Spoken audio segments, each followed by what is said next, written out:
ఎవరి వైపు exit polls ఉన్నాయి, ఎవరి వైపు లేవు అనేది చూడాల్సిన ఆవశ్యకత ఉంటుంది. ఇక్కడ 5 రాష్ట్రాలకు సంబంధించింది కాంగ్రెస్ ఇండివిజువల్గా ఒక్క రాష్ట్రంలోనైనా పాగా వేస్తుందంటే దెర్ ఈజ్ నో ఛాన్స్ అంటున్నది ఎగ్జిట్ పోల్స్. అంటే కాంగ్రెసే జాతీయ పార్టీ, భారతీయ జనతా పార్టీ జాతీయ పార్టీ, ఇక్కడ యూడిఎఫ్ ప్రాంతీయ పార్టీ కేరళలో, ఇక్కడ డిఎంకే కానీ అన్నా డిఎంకే ప్రాంతీయ పార్టీలు తమిళనాడులో. మరి ఎందుకు ఈ జాతీయ పార్టీలకు స్థానం లేదు ఈ 2 రాష్ట్రాలలో అంటే ఆ 2 రాష్ట్రాల ప్రజలు విఘ్నులు అంటున్నారు. ఆ రాష్ట్ర ప్రజలు చూడాల్సిన ఆవశ్యకత ఉంటుంది. కాంగ్రెస్ అత్తాపత్త లేదు, బీజేపీ అత్తాపత్త లేదు. మరి బీజేపీ ఏమన్నా సాధించే అవకాశాలు ఉంటాయా? సీట్లు లేని బీజేపీ తమిళనాడులో ఏమన్నా పాగా వేసే అవకాశం ఉందా? కేరళలో సడన్గా త్రివేంద్రంను ఆక్రమించుకొని త్రివేంద్రం మున్సిపల్ జెండా పైన కాషాయ జెండా ఎగరవేసిన నేపథ్యం మాత్రం ఉంది.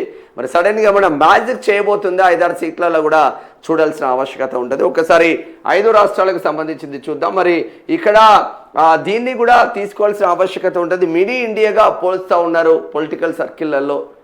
మరి ఇక్కడ గెలుపు ఓటములు నరేంద్ర మోదీ వర్సెస్ రాహుల్ గాంధీ జాతీయవాదంగా అయితే బెంగాల్లో నరేంద్ర మోదీ వర్సెస్ మమతా బెనర్జీ, అస్సాంలో ఎలాగో హిమాంత బిశ్వ శర్మ మళ్ళీ గెలవబోతున్నాడు, పుదుచ్చేరిలో మళ్ళీ ఎన్డీఏ వైపే ప్రజలు ఉన్నారు.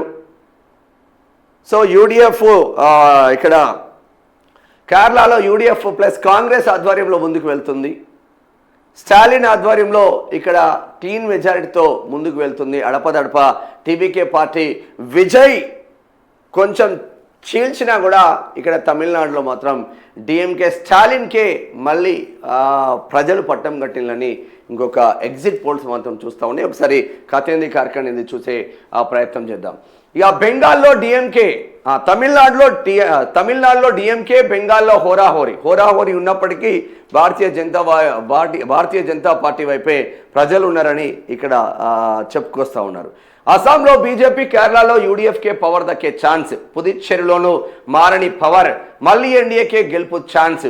తమిళనాడులో నటుడు విజయ్ టీవీకే పార్టీ స్వల్ప ప్రభావం. 4 రాష్ట్రాలు ఒక యూటీ అసెంబ్లీ ఎన్నికల ఎగ్జిట్ పోల్స్ విడుదల. వెస్ట్ బెంగాల్ చివరి దశలో 92.47% పోలింగ్ నమోదు. మే 4న కౌంటింగ్, ఆ రోజే తేలనున్న అసలు ఫలితాలు. ఇక్కడ అంటే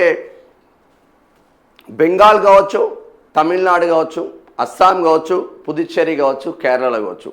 సరే, యువ ఓటర్లు నేను ఓటు వేయాలని చాలా ప్రభావవంతంగా ముందుకు వచ్చి యువ ఓటర్లు చాలామంది వేసిళ్ళు.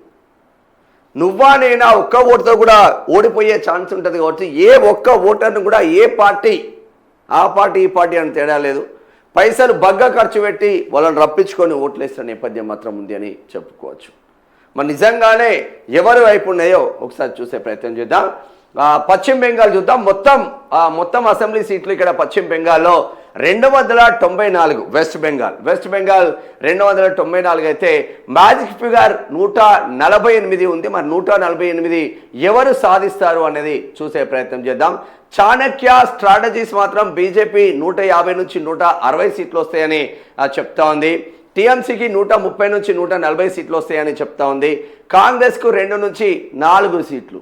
కాంగ్రెస్ ఏడవన్నదే కాంగ్రెస్.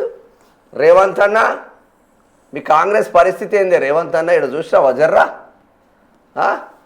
కాంగ్రెస్ పరిస్థితి ఒక్కసారి చూడండి. ఫస్ట్ మనం దేశాన్ని ఏళ్తా ఉన్నాం. కాంగ్రెస్ ఇక మా అంతా మునగాళ్ళు లేరు అంటారు కాంగ్రెస్. కనీసం పశ్చిమ బెంగాల్లో పట్టుమని ఒక 4 సీట్లు సాధించలేని పరిస్థితికి జాతీయ పార్టీ కాంగ్రెస్ ఎందుకు పోయింది ఇక్కడ అనేది ఒక చర్చనీయాంశంగా మారుతూ ఉన్న నేపథ్యం మాత్రం ఉంది. మరి ఇంత పెద్ద ఎత్తున జాతీయ పార్టీ కనీసం ఒక 5 సీట్లు ఎందుకు సాధించలేకపోద్ది? 5 సీట్ల కనీసం. భారతీయ జనతా పార్టీ దూసుకుపోతుంది అంటే నువ్వెందుకు దూసుకుపోతలేవు రాహుల్ గాంధీ అని అడుగుతున్నాం. ఏడుంది మీ స్ట్రాటజీ? ఏడుంది? ఆ ముస్లిం ఓట్లను మొత్తం వాళ్ళే కొల్లగొట్టే తృణమూల్ కాంగ్రెస్. ఎంఐఎం ఉంటే ఎంఐఎం ఓట్లు వేయాలి, ఎంఐఎం లేకపోతే కాంగ్రెస్కి వేయాలి, తృణమూల్ ఉంటే తృణమూల్కి వేయాలి. మరి కాంగ్రెస్ ఎడవన్నది వెస్ట్ బెంగాల్లో. ఇంత దరిద్రమైన స్థితికి కాంగ్రెస్ ఎందుకు పోయింది వెస్ట్ బెంగాల్? సరే, భారతీయ జనతా పార్టీ ఇక్కడ తృణమూల్ కాంగ్రెస్ పక్కన పెడదాం. మీ పార్టీలో ఉన్న మమతా బెనర్జీ మిమ్మల్ని కాదనుకొని సొంత కాంగ్రెస్ పార్టీని వదిలేసుకొని తృణమూల్ కాంగ్రెస్ అని పెట్టుకొని ఏకంగా 2 సార్లు సీఎం అయిందే. మరి మీరేం చేస్తున్నాడు సార్? మనం ఒక నాయకుడిని తయారు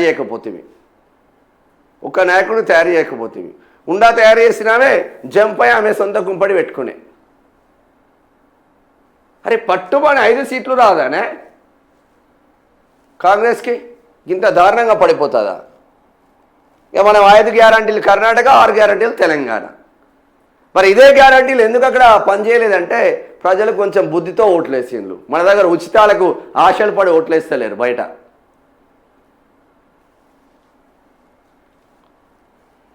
ఘోరం జరుగుతుంది కాంగ్రెస్ది పాపం.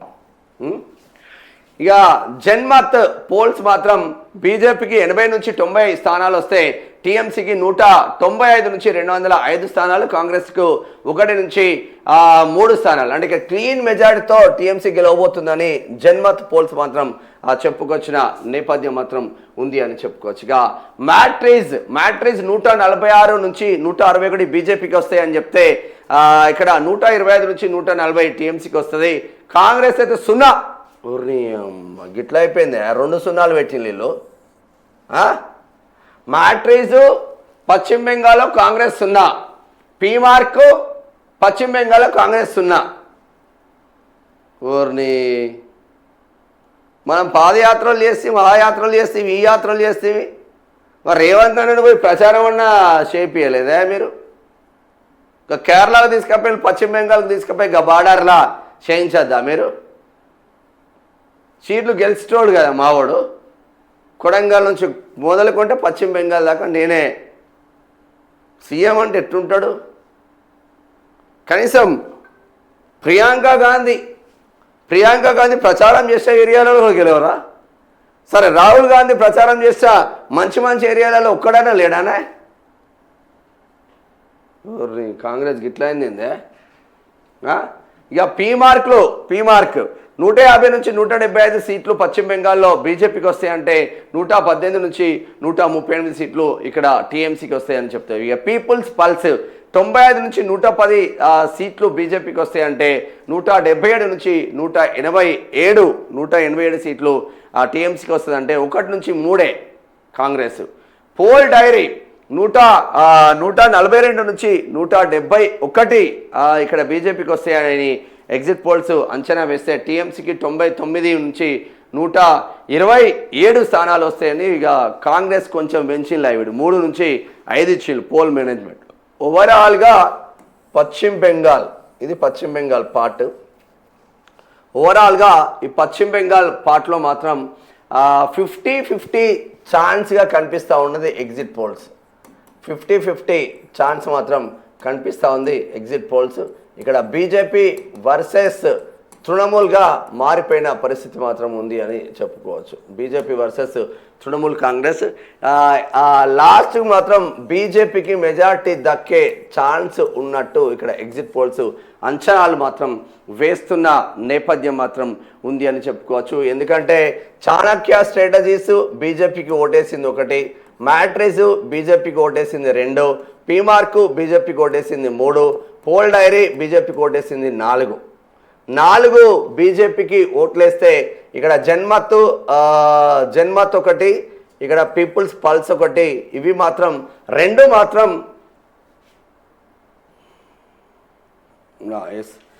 ఇక్కడ ఓవరాల్గా 4 బీజేపీ వైపు ఎగ్జిట్ పోల్స్ ఉంటే 2 మాత్రం తృణమూల్ కాంగ్రెస్ వైపు ఎగ్జిట్ పోల్స్ ఉన్న నేపథ్యం మాత్రం ఉంది అని చెప్పుకోవచ్చు.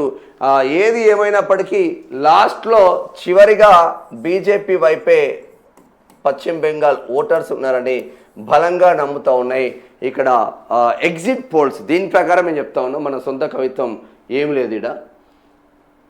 ఎందుకంటే 4 ఎగ్జిట్ పోల్స్ బీజేపీ వైపు ఉంటే 2 ఎగ్జిట్ పోల్స్ మాత్రం ఇక్కడ తృణమూల్ కాంగ్రెస్ వైపు ఉన్న నేపథ్యం మాత్రం ఉంది. ఓవరాల్గా బీజేపీ వైపే పశ్చిమ బెంగాల్ ఉందనడంలో ఏమాత్రం సందేహం లేదు.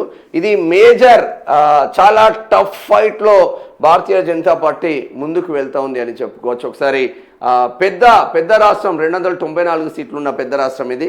నెక్స్ట్ తమిళనాడులో చూద్దాం, తమిళనాడులో ఏం జరుగుతుంది. తమిళనాడులో మొత్తం సీట్లు 234 సీట్లు, మ్యాజిక్ ఫిగర్ మాత్రం 118, మన స్థానాలు 119 అంటే ఒకటి తక్కువ మ్యాజిక్ ఫిగర్ అక్కడ 118. ఇక్కడ డిఎంకే ఏఐఏడిఎంకే టీవీకే పార్టీల మధ్య పోరుంది. ఇక దీనికి డిఎంకే వైపు కాంగ్రెస్ ఉన్నది, ఇక ఏఐఏడిఎంకే వైపు బీజేపీ ఉంది, టీవీకే పార్టీ సపరేట్గా ముందుకు వెళ్తూ ఉంది. ఇక్కడ కూడా తమిళనాడులో ఒక్క జాతీయ పార్టీ, ఇటు కాంగ్రెస్ కావచ్చు ఇటు బీజేపీ కావచ్చు, దెర్ ఈజ్ నో పవర్ అని చెప్పుకోవచ్చు. ఇక్కడ మరి ఎందుకు వీళ్ళని పొందబెడుతున్నారో తమిళనాడు ప్రజలకే తెలియాలి. చాణక్య స్ట్రాటజీస్ 145 నుంచి 160 సీట్లు డిఎంకే వస్తుందని చెప్తే ఏఐఏడిఎంకేకు 50 నుంచి 65 స్థానాలు వస్తాయని చెప్తా ఉంది. టీవీకే 13 నుంచి 18 సీట్లు గెలిచే అవకాశం ఉందంట.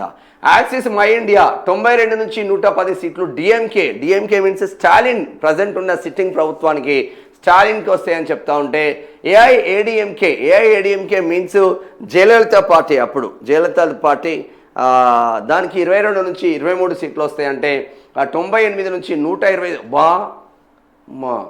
యాక్సెస్ మై ఇండియా మాత్రం ఏకంగా టీవీకే పార్టీ విజయ అధికారంలోకి వస్తుందని చెప్పిండు. చూడాలి మరి వాళ్ళది కూడా కరెక్ట్ అవుతుందో చూడాలి. ఇక జేవీసీ 75 నుంచి 95 సీట్లు తమిళనాడులో డిఎంకేకి వస్తాయంటే 128 నుంచి 147 సీట్లు ఏఐఏడిఎంకేకి వస్తాయంటే 8 నుంచి 15 సీట్లు టీవీకేకి వస్తాయని చెప్తా ఉంది. కామాఖ్య ఎనలిటిక్స్ 78 నుంచి 95 డిఎంకే, 68 నుంచి 84 ఏఐఏడిఎంకే, 10 నుంచి 12 సీట్లు టీవీకే. పి మార్క్ 125 నుంచి 145 సీట్లు డిఎంకే, 65 నుంచి 85 సీట్లు ఏఐఏడిఎంకే, 16 నుంచి 26 సీట్లు టీవీకే. పీపుల్స్ ఇన్సైట్ 120 నుంచి 140, 120 నుంచి 140 డిఎంకే, 60 నుంచి 70 ఏఐఏడిఎంకే, 30 నుంచి 40 స్థానాలు టీవీకే పార్టీ. ఇది తమిళనాడు చరిత్ర తీసుకుంటే డిఎంకే పార్టీకే మళ్ళీ ప్రజలు పట్టం కల్పిండ్లు. స్టాలిన్ ప్రభుత్వానికి ఉన్న ప్రభుత్వానికే కరుణానిధి ప్రభుత్వానికి అంటే స్టాలిన్ ప్రభుత్వానికి వాళ్ళ నాన్న స్టాలిన్ ప్రభుత్వానికి మళ్ళీ ఇక్కడ తమిళనాడులో పట్టం కట్టబోతున్నారు. ఒకే ఒక సర్వే మాత్రం ఇక్కడ యాక్సెస్ మై ఇండియా ఏకంగా 120 సీట్లు వస్తాయి టీవీకే పార్టీకి అని చెప్పింది. సరే ఏది ఏమైనప్పటికీ మినిమం 10 సీట్లు తగ్గకుండా టీవీకే మొదటిసారి పార్టీ పెట్టి మొదటిసారి ఎన్నికల్లో పాల్గొని ఏకంగా మినిమం 10 సీట్ల నుంచి 120 సీట్ల వరకు ఇక్కడ ఎగ్జిట్ పోల్స్ అంచనా వేస్తున్నాయి టీవీకే విజయ్ అంటే. రాబోయే కాలాన తమిళనాడు రాష్ట్రానికి విజయ్ కూడా సీఎం అయ్యే అవకాశాలు సుస్పష్టంగా కనిపిస్తూ ఉంది. పార్టీ పెట్టడం కాదు, కమల్ హాసన్ పార్టీ పెట్టిండు తమిళనాడులో, అటే రజనీకాంత్ పార్టీ పెడతా అన్నాడు, డేర్ చేయలేదు. బట్ తమిళనాడు రాజకీయాలకు వేరే రాష్ట్ర రాజకీయాలకు చాలా వ్యత్యాసం ఉంటుంది. ఇక్కడ సినీ ఇండస్ట్రీ నుంచి వచ్చిన వాళ్ళకే ఇక్కడ తమిళనాడు ప్రజలు పట్టం కడతారు. ఒక కరుణానిధి కావచ్చు, ఒక జయలలిత కావచ్చు, ఇప్పుడున్న స్టాలిన్ కావచ్చు, ప్రజెంట్ ఉన్న ఇక్కడ విజయ్ కావచ్చు, వీళ్ళందరూ కూడా సినీ ఇండస్ట్రీకి సంబంధించిన కుటుంబాల నుంచి వచ్చిన నేపథ్యం మాత్రం ఉంది అని చెప్పుకోవచ్చు. ఏది ఏమైనప్పటికీ తమిళనాడులో మాత్రం డిఎంకే వైపే ఉన్నారు. బట్ ఎక్కడ కూడా అంత సింపుల్గా అయితే ఏమీ లేదు. ఒక సీఎంగా ఉండి ప్రభుత్వంలో ఉండి వార్ వన్ సైడ్గా వస్తుంది అనుకున్న స్టాలిన్కి మాత్రం ప్రతిపక్షాలకు కూడా మంచి సీట్లే వస్తూ ఉన్న నేపథ్యం మాత్రం ఇక్కడ ఉంది అని చెప్పుకోవచ్చు. ఇది తమిళనాడుకు సంబంధించిన ఇష్యూ. ఒకసారి కేరళ చూద్దాం. నెక్స్ట్ చిన్న రాష్ట్రం కేరళ 140 సీట్లు, మ్యాజిక్ ఫిగర్ 71. అంటే మ్యాజిక్ ఫిగర్ ఎన్ని సీట్లు ఉంటే దాంట్లో సగం +1, 140లో సగం 70+1 71 మ్యాజిక్ ఫిగర్. ఎవరెవరికి వస్తాయో చూద్దాం. ఇక యాక్సిస్ మై ఇండియా ఎల్డిఎఫ్కు 49 నుంచి 62 సీట్లు వస్తే యూడిఎఫ్కు 78 నుంచి 90 సీట్లు వస్తాయంట. బీజేపీకి 0 నుంచి 3 సీట్లు వచ్చే అవకాశం ఉంది. చాణక్య స్ట్రాటజీస్ 58 నుంచి 64 సీట్లు ఎల్డీఎఫ్కి వస్తాయి. యూడిఎఫ్కు 72 నుంచి 80 సీట్లు వచ్చే అవకాశం ఉంది. బీజేపీకి 1 నుంచి 3 సీట్లు వచ్చే అవకాశం ఉంది. పీపుల్స్ ఇన్సైట్ 58 నుంచి 68 సీట్లు కేరళలో ఇక్కడ ఎల్డీఎఫ్కి వస్తే యూడిఎఫ్ 66 నుంచి 76 సీట్లు వచ్చే అవకాశం ఉంది. 10 నుంచి 14 సీట్లు ఇక్కడ బీజేపీకి. పీపుల్స్ ఇన్సైట్ ఎక్కువ సీట్లు భారతీయ జనతా పార్టీకి ఇక్కడ ఇచ్చిన నేపథ్యం మాత్రం ఉంది అని చెప్పుకోవచ్చు. మరి ఎందుకు ఇచ్చిందో చూద్దాం. అది పీపుల్స్ పల్స్ 55 నుంచి 65 సీట్లు ఎల్డీఎఫ్కి వస్తే యూడిఎఫ్కు 75 నుంచి 85 సీట్లు వస్తే 0 నుంచి 3 సీట్స్. ఓట్ వైబ్ 58 నుంచి 68 సీట్లు ఎల్డీఎఫ్, 70 నుంచి 80 సీట్లు యూడిఎఫ్కు, 0 సీట్లు ఇక్కడ బీజేపీకి. అట్లీస్ట్ 0 నుంచి 14 స్థానాలు ఇక్కడ బీజేపీకి వస్తుందన్న ఒక అంచనా మాత్రం వస్తూ ఉంది. 0 ఉన్న కేరళలో భారతీయ జనతా పార్టీ కూడా ఓట్ షేర్ మాత్రం సాధిస్తూ ఉంటుంది. అంతో ఇంతో ఈ 2-3 ఎమ్మెల్యేలు వచ్చినా చాలు అన్న కోణంలోనే కేరళలో భారతీయ జనతా పార్టీ ఉన్నట్టు తెలుస్తూ ఉంది. మరి ఇక్కడ ఎల్డీఎఫ్ వర్సెస్ యూడిఎఫ్ మధ్యలో ఉంది. కంప్లీట్గా యూడిఎఫ్ మాత్రం అధికారంలోకి వస్తుంది అన్న ఒక చర్చ మాత్రం జరిగింది. మరి ఎల్డీఎఫ్ ఏమన్నా ప్రభావం చూపే అవకాశం ఉందా సడన్ సర్ప్రైజ్గా? ఎందుకంటే ఎల్డీఎఫ్ వైపు భారతీయ జనతా పార్టీ ఉంటే యూడిఎఫ్ వైపు కాంగ్రెస్ కూటమి ఉన్న నేపథ్యం మాత్రం ఉంది అని చెప్పుకోవచ్చు. ఇక వేరే పార్టీలకు ఇక్కడ అసలు స్కోపే లేని నేపథ్యం మాత్రం ఉంది అని చెప్పుకోవచ్చు. ఒకసారి అస్సాంకి వెళ్దాం.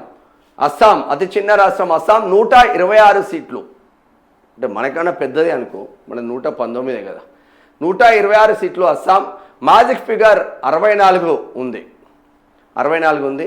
యాక్సెస్ స్ట్రాటజీస్ 88 నుంచి 98 సీట్లు బీజేపీకి వస్తే కాంగ్రెస్కి 22 నుంచి 32 సీట్లు కాంగ్రెస్కి వస్తే ఏఐయుడిఎఫ్ 000 ఇక అది పక్కన పెడదాం.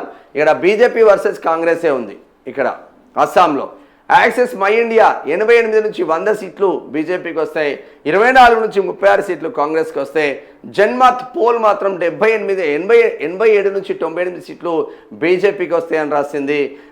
29 నుంచి 30 సీట్లు కాంగ్రెస్కి వస్తాయని రాసిండ్లు. జేబీసీ 88 నుంచి 101 సీట్లు బీజేపీకి వస్తే 22 నుంచి 23 నుంచి 33 సీట్లు కాంగ్రెస్కి వస్తాయని రాసిండ్లు. కామాఖ్య ఎనలైటిక్స్ 85 నుంచి 95 సీట్లు బీజేపీకి వస్తాయని ఎగ్జిట్ పోల్స్ అంచనా వేస్తే 26 నుంచి 39 సీట్లు అంచనా వేస్తుంది కాంగ్రెస్ వైపు. మ్యాట్రేజ్ 85 నుంచి 95 సీట్లు బీజేపీకి వస్తే 25 నుంచి 32 సీట్లు. ఇక్కడ వేరే పార్టీలకి ఇక స్కోప్ లేదు. మొత్తం మీద అస్సాం ప్రజెంట్ భారతీయ జనతా పార్టీ ఆధ్వర్యంలోనే ఉంది అని చెప్పుకోవచ్చు. అస్సాం మరి భారతీయ జనతా పార్టీ ఆధ్వర్యంలో ఉన్న అస్సాం మళ్ళీ హిమాంత బిశ్వా శర్మకే విశ్వాసంతో మంచి మెజార్టీ సాధించే అవకాశాలు ఉన్నాయి. ఎక్కడ కూడా ఒక్క ఎగ్జిట్ ఫలితం కూడా కాంగ్రెస్ వైపు లేదు అన్న చర్చ ఇక్కడ సుస్పష్టంగా కనిపిస్తూ ఉంది. ఇక్కడ 6 ఎగ్జిట్ పోల్స్కి సంబంధించిన సర్వే సంస్థలు పెట్టినాయి. 6 కూడా భారతీయ జనతా పార్టీకి సుస్పష్టమైన మెజార్టీతో ముందుకు వెళ్తుందని ఇక్కడ చెప్తా ఉంది. ఇక్కడ కూడా కాంగ్రెస్ 0, అంటే కాంగ్రెస్ ప్రధాన ప్రతిపక్షంగా ఉంటే తప్ప ఒక్క రాష్ట్రంలో కూడా గెలిచే స్కోప్ లేదు. ఇక్కడ అస్సాంలో కాంగ్రెస్ గెలిచే స్కోప్ లేదు. పశ్చిమ బెంగాల్లో స్కోప్ లేదు. తమిళనాడులో స్కోప్ లేదు. కేరళలో మాత్రం స్కోప్ లేదు. ప్రధాన ప్రతిపక్షంగా మాత్రం కేవలం ఇక్కడ అస్సాంలో మాత్రం ఉండే ఛాన్స్ మాత్రం ఉంది అని చెప్పుకోవచ్చు. రెస్ట్ ఆఫ్ థింగ్ ఇక్కడ పుదుచ్చేరిలో కూడా ప్రధాన ప్రతిపక్షంగా కాంగ్రెస్ ఉండే అవకాశాలు కూడా ఉన్నాయి 2 రాష్ట్రాలలో. ఒకసారి పుదుచ్చేరి చూద్దాం. పుదుచ్చేరిలో మొత్తం ఇది యూనియన్ టెరిటరీ, మీకు అందరికీ తెలిసిందే. మొత్తం సీట్లు 30 స్థానాలు, మ్యాజిక్ ఫిగర్ 16. ఇక్కడ చాణక్య స్ట్రాటజీస్ ఎన్డీఏ పక్షాన ఎన్ఆర్సీ ఎన్డీఏ పక్షాన 17 నుంచి 20 సీట్లు, కాంగ్రెస్ 9 నుంచి 13 సీట్లు, టీవీకే 0 నుంచి 1 సీట్లు, యాక్సెస్ మై ఇండియా 16 నుంచి 20 సీట్లు, కాంగ్రెస్ 6 నుంచి 8 సీట్లు, టీవీకే 2 నుంచి 4 సీట్లు, కామాఖ్య ఎనలైటిక్స్ 17 నుంచి 24 సీట్లు, 4 నుంచి 7 సీట్లు కాంగ్రెస్, టీవీకే 1 నుంచి 2 సీట్లు, పీపుల్స్ పల్స్ 16 నుంచి 19 సీట్లు, 10 నుంచి 12 సీట్లు ఇక్కడ కాంగ్రెస్. ఇక్కడ పుదుచ్చేరి మ్యాజిక్ ఫిగర్ 16 కూడా ఎక్కడ కూడా కాంగ్రెస్ దాటదు అని ఇక్కడ మాత్రం ఎగ్జిట్ పోల్స్ సర్వే సంస్థలు మాత్రం ఇచ్చిన నేపథ్యం మాత్రం ఉంది. Clean మెజార్టీగా NDA Bharatiya Janata party వైపే పుదుచ్చేరి ప్రజలు అనడంలో ఏమాత్రం సందేహం లేదు. అంటే 5 రాష్ట్రాలకు సంబంధించింది కూడా 5 రాష్ట్రాలకు సంబంధించింది కూడా ఇక్కడ ఒక్క రాష్ట్రంలో కూడా భారతీయ జనతా కాంగ్రెస్ పార్టీ ఒక్క రాష్ట్రంలో కూడా క్లీన్ ఇమేజ్తో ముందుకు వెళ్ళే ఆస్కారం మాత్రం కనిపించడం లేదు అన్న చర్చ జరుగుతుంది. పశ్చిమ బెంగాల్లో ఎడ్జ్ బీజేపీ వైపు ఉన్నది. పశ్చిమ బెంగాల్లో ఎడ్జ్. తమిళనాడులో మాత్రం డిఎంకే స్టాలిన్ వైపే ప్రజలున్నారు. తమిళనాడులో స్టాలిన్ వైపే ప్రజలున్నారు. ఇక్కడ కేరళలో కంప్లీట్గా యూడిఎఫ్ కాంగ్రెస్ కూటమి వైపు ప్రజలున్నారు. ఇక్కడ అస్సాంలో మాత్రం భారతీయ జనతా పార్టీ వైపే క్లీన్గా గెలిచే అవకాశం ఉంది. ఇక్కడ పుదుచ్చేరిలో కూడా ఎన్డీఏ పక్షాన భారతీయ జనతా పార్టీ ఎన్డీఏ పక్షాన వాళ్ళే గెలిచే ఆస్కారం ఉన్నది. ఇక్కడ 5 రాష్ట్రాలకు సంబంధించింది మాత్రం కాంగ్రెస్ ఒక్క రాష్ట్రంలో కూడా పాగా వేయలేని పరిస్థితిలోకి వెళ్ళింది అని చెప్పుకోవచ్చు. 5 రాష్ట్రాల ఎన్నికలు జరిగితే 3 బీజేపీ ఖాతాలోకి 0 కాంగ్రెస్ ఖాతాలోకి వెళ్తున్న నేపథ్యం మాత్రం ఉంది.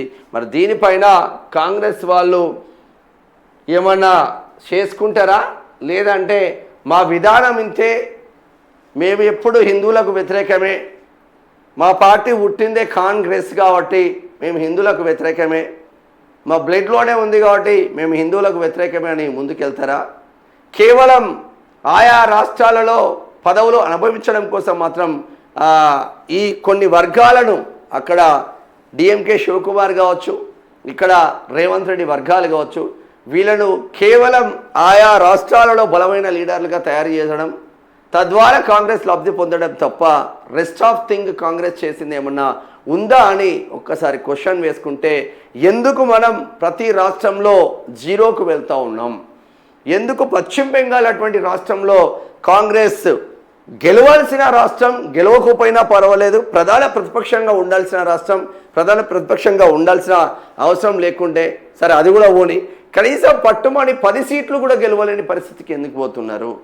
పట్టుమని కనీసం ఎగ్జిట్ పోల్స్లలో 5 సీట్లు కూడా రాలేని దుస్థితికి కాంగ్రెస్ ఎందుకు పోతుందో ఒక్కసారి రాహుల్ గాంధీ గారు బేరీజు వేసుకుంటే మంచిది.